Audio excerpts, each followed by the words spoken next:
जो लोग बुद्धिमान हैं वो यह जानते हैं कि शब्द हथियार की तरह होते हैं जिनसे किसी को भी बचाया जा सकता है या किसी को भी मारा जा सकता है। अब आप सोच रहे होंगे कि शब्दों से किसी को मारा कैसे जा सकता है, तो जरा सोचिए, ज्यादातर आत्महत्याओं के पीछे किसका कारण होता है? किसी के पति ने कुछ कहा, किसी के पिता ने कुछ कहा और उन लोगों ने आत्महत्या कर ली। यह आत्महत्या किसके कारण हुई?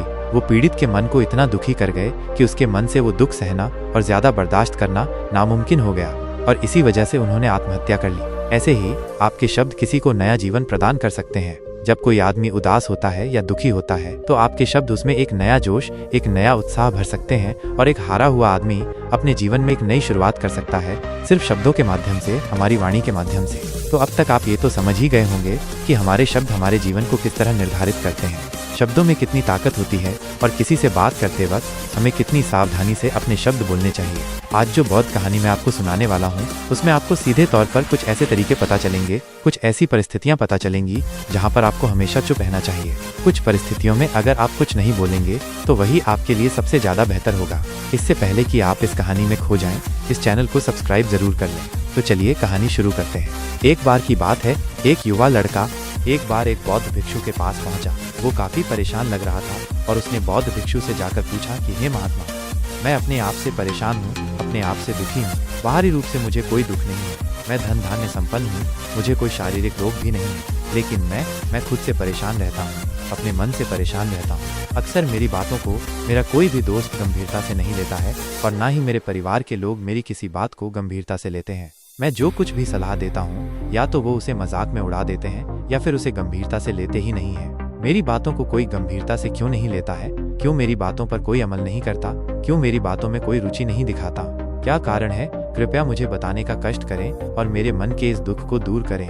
यह सुनकर बौद्ध भिक्षु ने कहा कि आज सुबह मैं चालित ध्यान करके वापस आ रहा था। रास्ते में कुछ कौवे काँव काँव कर रहे थे और वहीं पर जब मैं चलता हुआ कुछ दूर आया तो मुझे एक मोर की मधुर आवाज सुनाई दी। यह सुनकर अचानक मेरे मन में ख्याल आया कि कौवे कितना काँव काँव करते हैं, कितना बोलते रहते हैं, लेकिन कोई भी प्राणी कौवे की आवाज को पसंद नहीं करता। मोर हमेशा सही परिस्थिति के हिसाब से बोलता है। जब भी बारिश होने वाली होती है और बादल गरजते हैं और बारिश होने की आशंका होती है, ऐसे में मोर अपनी मधुर आवाज में गाता है जो सभी को प्रिय होता है, सभी को अच्छा लगता है। ऐसे ही अगर इंसान सही परिस्थिति के हिसाब से सही शब्द बोले, सही वाणी बोले, तो वही वाणी दूसरों के लिए संगीत हो जाती है, संगीत बन जाती है और दूसरे लोग तुमसे सम्मोहित हो जाते हैं और वहीं पर तुम्हें सब लोग गंभीरता से लेने लगते हैं। और दूसरी तरफ अगर तुम यूं ही बेफिजूल ऐसे ही बोलते रहते हो, बिना किसी बात के बोले चले जाते हो, तो फिर तुम्हें कोई गंभीरता से नहीं लेता। तुम उस कौवे की भांति हो जाते हो जिसकी वाणी कोई पसंद नहीं करता और बाद में तुम्हें दुख होता है कि तुम्हें कोई गंभीरता से क्यों नहीं लेता। इसीलिए अपने शब्दों को बेहद बुद्धिमानी के साथ इस्तेमाल करना सीखो। अगर तुम नहीं सीखोगे तो समाज में तुम्हें कोई सम्मान या कोई गंभीरता से नहीं लेगा। ये सुनकर वो युवा लड़का बोला कि हे महात्मा, मैं जानता हूँ कि मैं ज्यादा बोलने की बीमारी से ग्रस्त हूँ, मुझे इतना नहीं बोलना चाहिए, लेकिन मैं अपने आप पर काबू नहीं रख पाता और ना ही मैं इतना बुद्धिमान हूँ कि मैं अपने शब्दों को नाप तोल कर बोल सकूँ। मैं तो किसी से बात करते वक्त इतना सोचता भी नहीं कि मुझे अपने शब्द किस तरह इस्तेमाल करने हैं। कृपया करके कुछ ऐसी परिस्थितियाँ बता दीजिए जहाँ पर मुझे कम बोलना है या फिर बोलना ही नहीं है, हमेशा चुप रहना है। अगर आप मेरा ऐसा मार्गदर्शन कर सकते हैं तो मेरा जीवन आसान हो जाएगा और मुझे ज्यादा दिमाग या अपनी बुद्धि लगाने की भी जरूरत नहीं पड़ेगी। यह सुनकर बौद्ध भिक्षु ने मुस्कुराते हुए कहा कि बेटा, वैसे तो इंसान को हर परिस्थिति में सोच समझकर ही बोलना चाहिए, लेकिन अगर वो हमेशा होश में नहीं रह पाता है, ध्यान में नहीं रह पाता है, मैं तुम्हारे दैनिक जीवन की कुछ ऐसी परिस्थितियां बता रहा हूँ जहाँ पर तुम्हें हमेशा चुप रहना है। अगर तुम ऐसी जगहों पर कुछ बोलोगे तो तुम्हारा अपमान ही होगा या फिर तुम्हें कोई गंभीरता से नहीं लेगा। सबसे पहली जगह है, या यूं कहें ऐसी परिस्थिति जहां पर इंसान को हमेशा चुप रहना चाहिए, वो है जब किसी ऐसे विषय के बारे में बातचीत हो रही हो जिसके बारे में आपको कोई जानकारी ही नहीं है। तो ऐसी परिस्थिति में व्यर्थ में बीच में टांग अड़ाना, व्यर्थ का ज्ञान देना, आपको कुछ पता नहीं है लेकिन फिर भी आप अपना ज्ञान देने के लिए उत्सुक हैं, तो ऐसी जगह पर आपका अपमान ही होगा। जरा तुम खुद सोचो, जब कोई बीमार आदमी अपनी बीमारी के बारे में चर्चा कर रहा हो और आपको उस बीमारी के बारे में कोई भी ज्ञान नहीं है, लेकिन फिर भी आप व्यर्थ में, बेकार में उसे ऐसी ऐसी औषधियां बता रहे हैं जिनका उसकी बीमारी से कोई तालमेल ही नहीं है, तो ऐसे में आप अपनी प्रतिष्ठा अपने हाथों से खो रहे होते हैं और आपको पता ही नहीं होता। ऐसी परिस्थिति में आदमी को हमेशा सुनना चाहिए। ध्यान से सुनना भी एक कला होती है। अगर आप सुनने का दिखावा करेंगे तो कहीं ना कहीं सामने वाले आदमी को ये एहसास हो जाता है कि ये मेरी बात पूरे ध्यान से नहीं सुन रहा है। इसीलिए जब आपको किसी विषय के बारे में पूरी तरह से जानकारी ना हो तो वहाँ पर केवल अपने कान लगाना ही ज़्यादा महत्वपूर्ण होता है, ज़्यादा ज़रूरी होता है। आप उस इंसान की बातें ध्यान से सुन सकते हैं और इसी बीच आप दोनों के बीच एक संबंध पैदा होगा और वो संबंध सच्चा होगा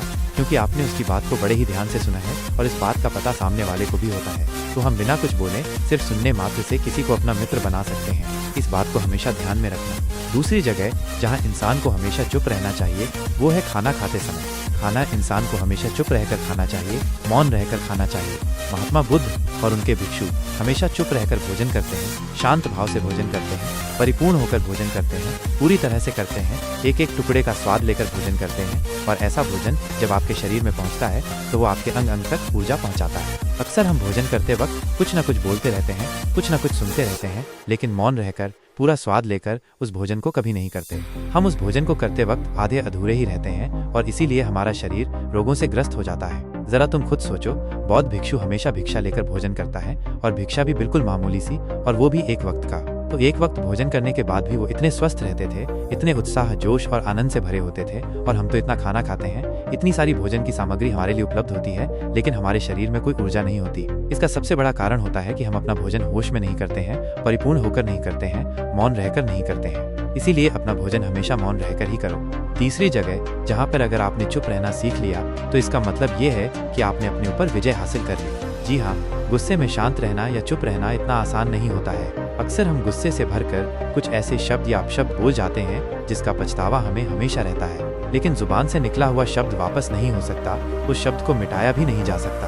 अब वो जिंदगी भर हमारे दामन से जुड़ चुका है और वो गुस्से में बोला गया अपशब्द हमारे मन को समय समय पर बेचैन करता रहता है, दुखी करता रहता है। लेकिन गुस्से के वक्त चुप रहना सीखना भी एक बहुत बड़ी कला होती है। गुस्से में आदमी का अपने ऊपर काबू कहाँ रहता है।